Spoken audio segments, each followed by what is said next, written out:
One of the most fundamental relationships we have with Allah is that of asking Him things. We need His help. We need His help in our matters of religion. We need His help in our guidance, in committing to the right way, staying away from evil, of getting forgiveness. We need His help in spiritual matters for our iman. But we need His help for everything else in life too. We need His help for our family matters. We need His help for our health issues. We need His help for our financial issues. Many of you are stuck in impossible situations that nobody else understands. The only one who understands is you and Allah. You even try to explain it to somebody else, they don't get it.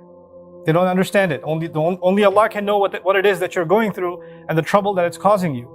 And so all of us are in one state or another in some kind of difficulty. Allah Himself describes the reality of human beings. لَقَدْ خَلَقْنَا الْإِنسَانَ فِي كَبَدٍ.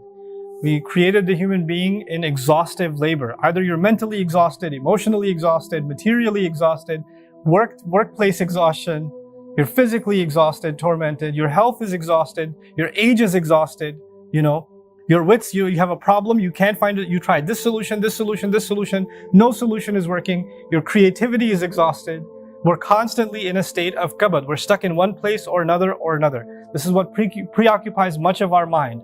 A lot of the time, you have to force yourself to think positive. Because if you don't force yourself to think positive, and you're just driving around, or you have a few moments to yourself, all your mind runs in your head is all the negative things that are happening. Every problem that needs solving, everything that hasn't been done yet that needs to get done. This is what we are preoccupied with. And of course, part of our relationship with Allah is we want to be able to ask Him to solve our problems, to ask Him for the things that we need, that we want from Him. What I wanted to start with today is actually one of the most important secret ingredients that you and I need to be able to ask Allah successfully whatever we want. And we all have things we want. And those are secrets between us and Allah. But if you're really going to be able to ask in a way that you're truly hopeful that Allah Azza wa Jal will respond to what you're asking for, there are some things that have to be in place. And one of the most important things that the Quran keeps highlighting that has to be in place is that you and I have to ask Allah to forgive us first. You have to ask Him to forgive us first. Before you ask Him anything else that you want or I want, we need to be able to genuinely ask Allah to forgive us. And I'm saying today, people ask, which dua can I make for forgiveness? Or what are the best words I can say for this dua? Or people have duas for separate occasions. So when a woman is expecting, she'll email me or she'll come up to me and say, look, I'm going to have a baby. Which dua can I make right now? Or somebody will say, I'm going for a job interview. Which dua can I make right now? Right? It was always this, give me the special dua for the special occasion. Let me tell you, those words are important because they're sacred and they're revealed. But the dua for all occasions is actually seeking Allah's forgiveness. The dua to open up all of your problems, get rid of all of your problems, the one dua that takes care of everything is genuinely seeking Allah's forgiveness. Nuh alayhi salam invites his people, for over 9 centuries. He's doing constant da'wah to them. And at the end of that career, he looks back and he summarizes the message that he was trying to give them. Of course, he didn't have one speech with them. He didn't talk to them once or twice. Laylan wa nahara, da'awtu qawmi laylan wa nahara. Night and day. He didn't even take nights off. He's constantly inviting them. And in a surah dedicated to his name, Surah Nuh, the surah of Nuh alayhi salam, he himself summarizes the entire message he was giving his people this whole time. What is it that I want from you? Inni kullama da'awtuhum litaghfira lahum. Every time I was inviting them, I was only inviting them, calling them to this faith, so you could forgive them, Ya Rabb. So you could forgive them. And then literally he says, here's how I invited them. This is what I exactly said to them over and over and over again. Qult, I said, istaghfiru rabbakum. Seek forgiveness of your master. Innahu kana ghaffara. I'll come back to this part later. Innahu kana ghaffara. Certainly Allah is someone who keeps on forgiving and keeps on forgiving and keeps on forgiving.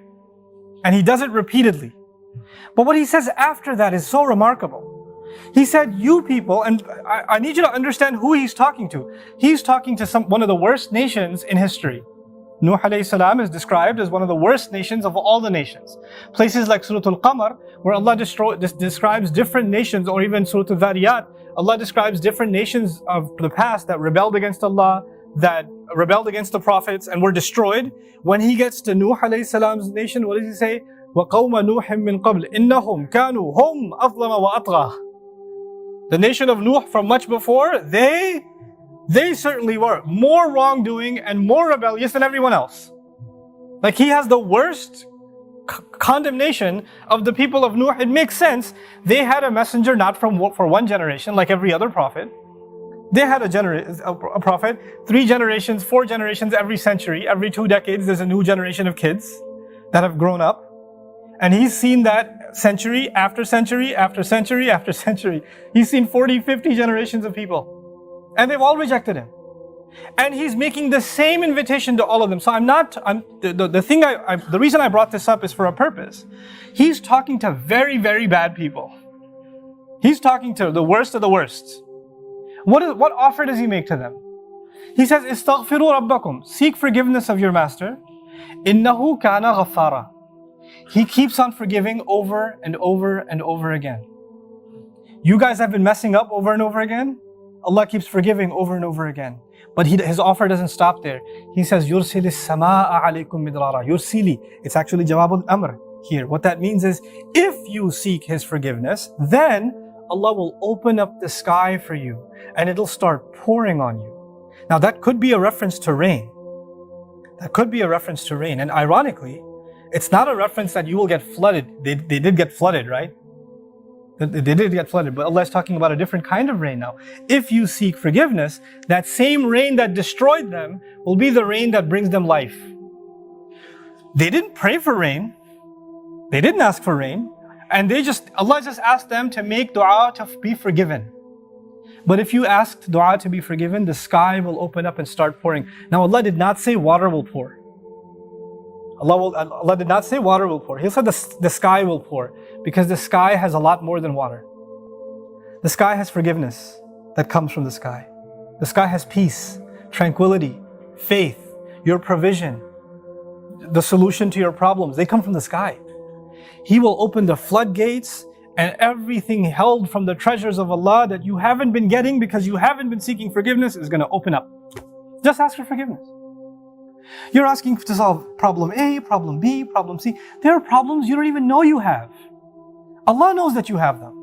If you and I just became genuine people of seeking forgiveness, then those problems would start getting solved by divine intervention. يُرْسِلِ السَّمَاءَ عَلَيْكُمْ مِدْرَارًا. And that's not even enough. You're asking forgiveness for who? Yourself. Istaghfiru rabbakum is seek forgiveness for yourself. He says, وَيُمْدِدْكُمْ بِأَمْوَالٍ وَبَنِينَ.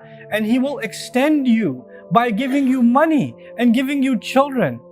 He will further your good legacy with money and kids. It's not even money that will lead you away from Allah, because it's in the context of you seeking forgiveness. He'll give you good money that will lead to you doing more good and benefit you in this worldly sense and in the akhirah sense. And He'll give you good children that will give you goodness while they're alive. They will respect you, show you love, obey you, make you proud. They will give you happiness when they're alive. And even when you're gone, they'll continue to do good deeds that become a continuous investment for you after you're in your grave. Allah will give you all of these things. By the way, this is the same 2 words, money and children. Later on, إِنَّهُمْ عَصَوْنِي وَاتَّبَعُوا مَنْ لَمْ يَزِدْهُ مَالُهُ وَوَلَدُهُ إِلَّا خَسَارًا. They disobeyed me, and they only follow the people whose money and his kids do nothing but cause them more loss. Money and kids are a means of loss. But when money and kids come from Allah, after you seek forgiveness, they become gain. See, it's the same money and kids. It's the same money and kids. The only difference is, now they have the blessing of Allah's forgiveness on top of them. It's like they were contaminated until Allah purified them with His forgiveness. Istaghfiru rabbakum. And look, seek Allah's forgiveness. What doesn't open up? The sky opens up in ways you can't imagine. Guidance opens up for you. Understanding opens up to you. Your personal internal problems start going away. You know, anger, for example. Anger is a very hard thing to get rid of. Some people live a miserable life because they can't get rid of their anger. Something is eating inside of them and they're just not able to fight it. So much so that they recognize, I cannot get rid of my anger. And I bet Allah will not forgive me because I'm such an angry person. I'm not able to forgive. Sahaba were really angry at the occasion of Hudaybiyah. What did Allah say about the removal of anger? He said, أَنزَلَ السَّكِينَةَ فِي قُلُوبِ الْمُؤْمِنِينَ. He sent peace, calm, tranquility down from the sky into the hearts of the believers. Calmness doesn't come from you. It doesn't come from you and me. We can't calm ourselves down. Musa's mother was dying of nervousness, of fear when she was putting her baby in the water. And Allah says, لَوْلَا أَرَّبَطْنَا عَلَىٰ قَلْبِهَا. Had we not tied her heart and kept her strong. Allah made her heart strong. She's not capable of that herself. She's too scarred for that. She's too traumatized for that.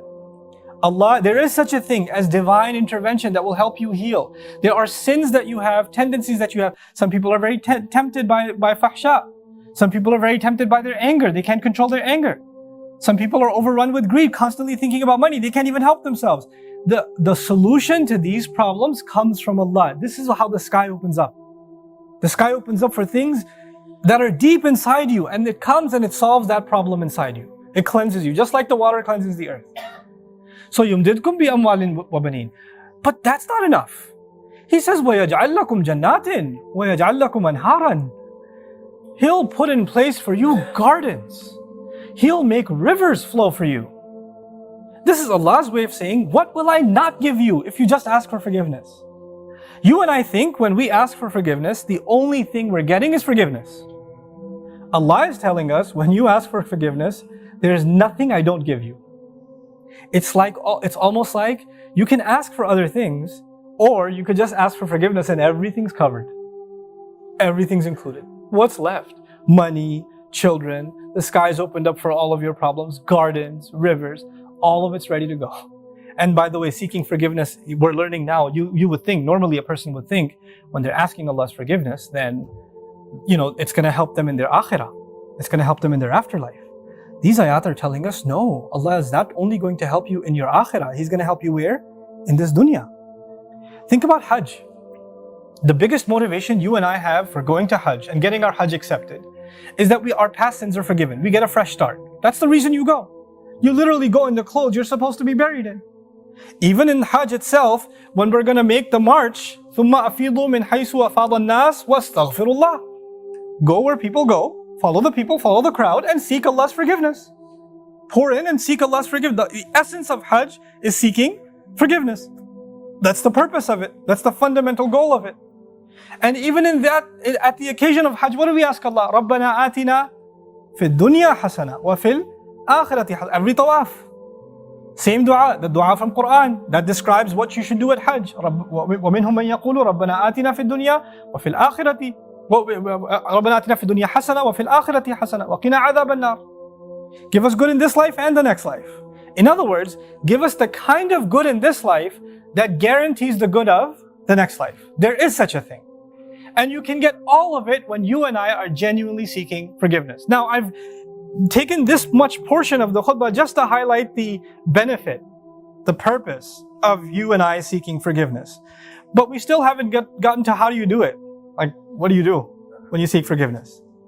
There's the artificial kind of seeking forgiveness, astaghfirullah, astaghfirullah, astaghfirullah, astaghfirullah, astaghfirullah, which for some people is so artificial, like Ali radiallahu anhu saw somebody doing it and said to him, your istighfar needs istighfar. Right? So, because it's just rolling off your tongue. I want to tell you there are some things that keep you and me from seeking Allah's forgiveness. It has to do with expectation. Some people deep in their mind have internalized that I have done way too much messed up stuff. Allah probably doesn't like me very much. Some people even go as far as to say, I've heard them say, Allah hates me. Allah hates me. Allah doesn't like me.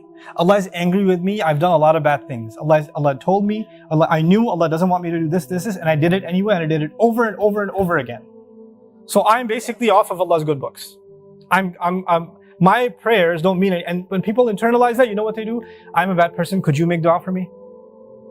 Because I'm disqualified already. So you need to make dua for me. Because I'm hoping at least Allah will listen to you. Maybe I have a chance. Because there's no way He's going to listen to me. You seem to have a much better connection with Allah than I do. Let me take you back, short reminder. Who was the offer made to by Nuh alayhi salam? Did Nuh alayhi salam make this offer to people that spend their entire night in the masjid and go to Hajj every year and fast and do? Nuh alayhi salam was making this offer to one of the most rebellious nations on earth.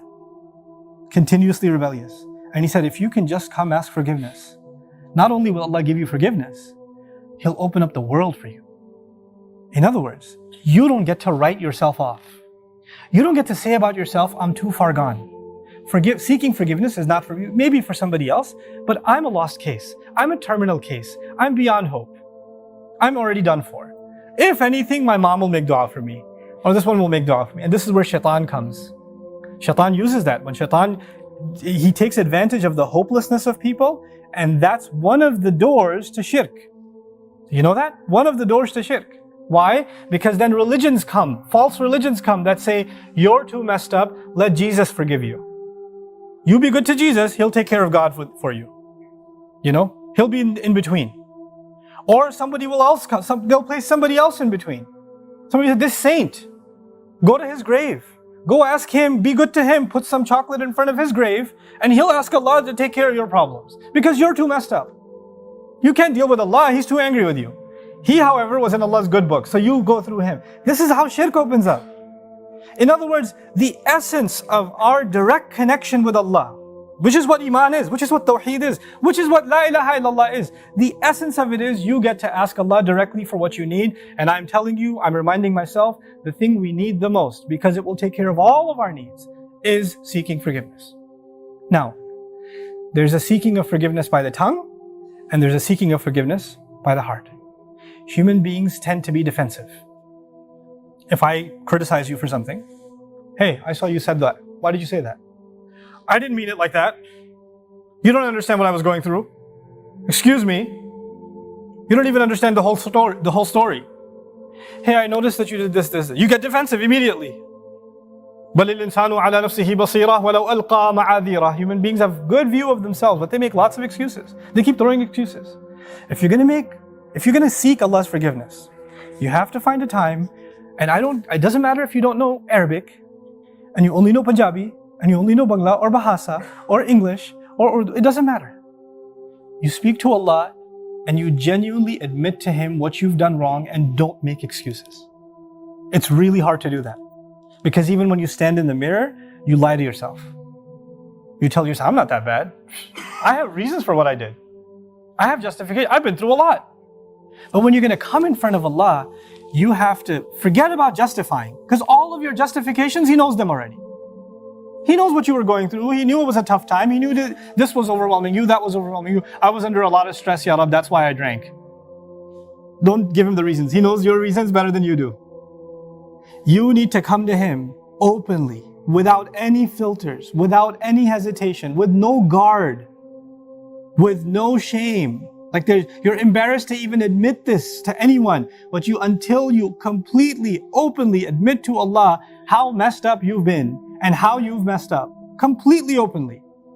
And as you do it, let me tell you, as you start verbalizing those things, I would be hard pressed to think tears are not going to roll down your eyes.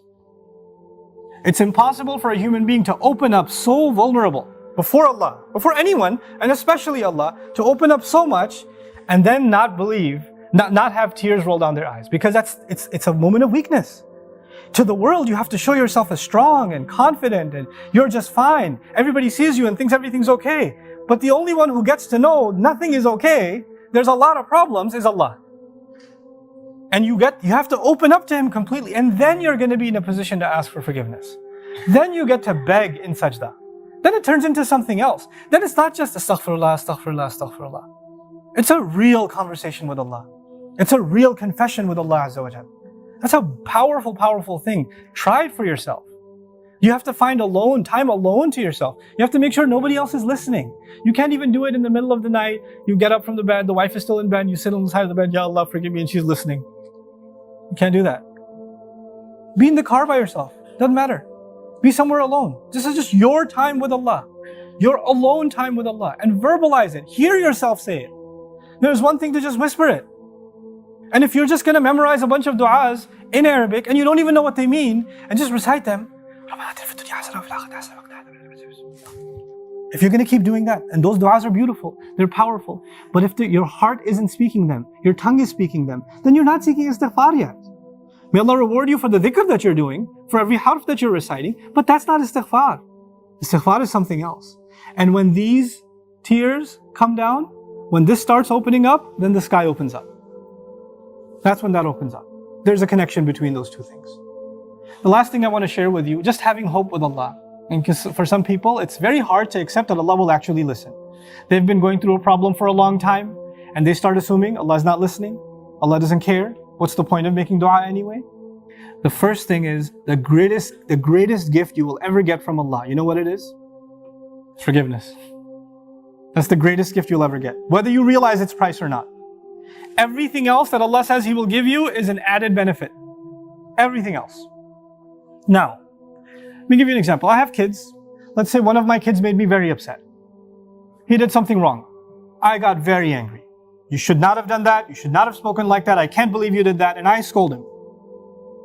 Now that I scold him, he goes home, he goes back, and he was drawing something for me. He was making me a card. Abba, I love you. And here's a house I drew or something. He drew something beautiful for me. And when he drew it for me, who's he supposed to give it to? He's supposed to give it to me. But he crumpled it up and threw it in the garbage. And before he threw it in the garbage, his other brother asked him, hey, why didn't you give it to Abba? Why did you throw it away?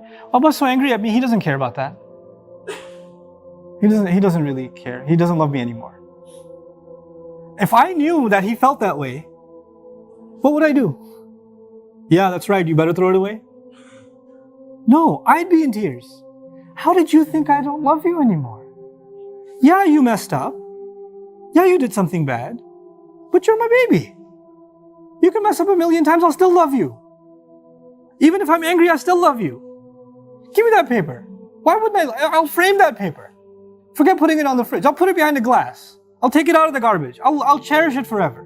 Why? Because I love my child despite their mistakes. Even when they make me upset. That's just me and my child. I'm not talking about me and my child. I'm talking about me and Allah. I mess up with Allah. I make mistakes. Allah doesn't even scold me. He didn't strike lightning from the sky. He didn't push me into hell. He didn't make my heart stop beating. Every time I lied, I didn't develop an inability to speak. Every time I ate something haram, my hand didn't become paralyzed. It didn't happen. Every time I looked at something haram, I didn't go blind. He still kept giving. He still kept providing. And I started thinking, well, Allah doesn't really love me anymore. We used to be good, but now that I'm bad, the love is gone. So what's even the point of making dua to Allah? Nobody will love you like Allah does. Every ounce of love I have for my child, every ounce of love you have for your child or you have for your parents, that love is only a fraction of something Allah put in you. You're not capable of loving anyone. The love we have is actually revealed from Allah. It's a gift from Allah. And if that's a little fraction of the love between two of Allah's creations, we can't imagine the love Allah has for us. Don't let anybody tell you otherwise. The only one who believes Allah hates him and that's it, their story's over, is shaitan. He believes it. There's no reason for him to ask for forgiveness because he's a lost cause. He's accepted that about himself. If you accept that about yourself, whose footsteps are you following? Think about that. If Adam alayhi salam was in Jannah, you couldn't have a better home than Jannah, and he made a mistake. And Allah Azza wa Jal put him on the earth. If he starts believing, I have been given such a huge demotion, Allah is so upset with me, He brought me all the way to the earth, how can I ever speak to Allah again? After I've disappointed Him so much. One of the first things, Allah taught him what to do. How to fix his heart. رَبَّنَا ظَلَمْنَا أَنفُسَنَا وَإِن لَمْ تَغْفِرْ لَنَا وَتَرْحَمْنَا لَنَكُونَنَّ مِنَ الْخَاسِرِينَ. You could be in a really good place and you fell to a really bad place. Compared to Jannah, dunya is nothing. He went from Jannah to dunya. And as far down as he came, he's still just as close to Allah. Just those words are enough to connect him to Allah. Don't give up on dua. Make this coming month, even from now, preparation, how you're going to make genuine dua to Allah. Know that Allah will listen to every one of your du'as. Ujibu da'wat ad-da'i idha da'an is an announcement of Ramadan. I immediately respond to the one who calls on me whenever they call on me. That's the promise of Allah. And the number one dua you make, number one dua I make is going to be for forgiveness. May Allah Azza wa Jal make us a people of genuine forgiveness. May Allah Azza wa Jal make our hearts feel the desire, the earnest desire to seek His forgiveness. May Allah Azza wa Jal bless our hearts to move our eyes to tears. And may Allah Azza wa Jal open up the doors of His rizq and His solutions to all of us that seek His genuine forgiveness. One last thing I'm reminded of, I know I'm over my time. Allah says about nations that He won't destroy. You know, there are nations that deserve to be destroyed, and Allah wouldn't destroy them. You know why? Because among them there are people who still seek forgiveness. Just because there are some people who still seek forgiveness, Allah wouldn't destroy some people, the entire nation. Become people of istighfar. May Allah protect all of us. Barakallahu li wa lakum. Assalamu alaikum.